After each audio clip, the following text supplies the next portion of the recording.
অগ্নিমিত্রা পাল দেবী একটুখানি একই কথাই একটু যদি নরম ভাবে বোঝাতেন, বাকি সবাই বুঝতে সুবিধা হতো। দেখুন, ফুটপাত কিসের জায়গা, অতটা দুধ একা কোন বাচ্চা খাবে এ আমরা কেউই জানি না। বা তারপর এই ঘটনাকে কেন্দ্র করে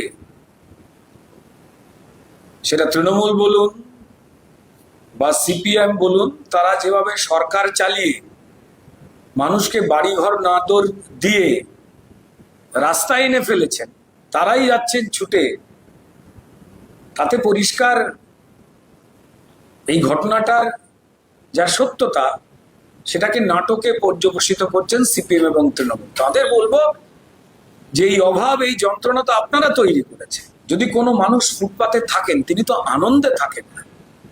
আবার এটাও তো ঘটনা যে পরিষ্কার ফুটপাতটা মানুষ থাকবার তো জায়গা নয়, তাদের জন্য বিকল্প বন্দোবস্ত নিশ্চয়ই সরকার ভাবছে এবং সেটা হবে।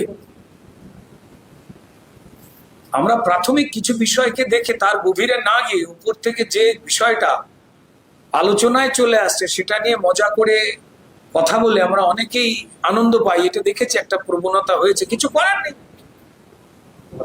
অগ্নিমিত্রা পাল তার দায়িত্ব পালন করেছেন, কিন্তু তার দায়িত্ব পালন করতে গিয়ে তিনি একটুখানি কড়া ভাষায় কথাটা বলেছেন। এটাই যদি তিনি একটু নরম করে বলতেন, তো তাহলে বোধহয় বাকিরা যেভাবে রাজনৈতিক রুটি শাকবার চেষ্টা করছেন, উনুনের ধারেই পৌঁছতে পারতেন না। আমার মনে হয় এই পরিবারটিকে নিয়ে পরিষ্কার বাকি দুটি রাজনৈতিক দল কোনো সর্বনাশ না করে ফেলে, সেই জন্য তিনি মুখ্যমন্ত্রীর আশ্রয় চাইতে গেছেন। এইভাবে দেখলে ভালো হয়। হ্যাঁ,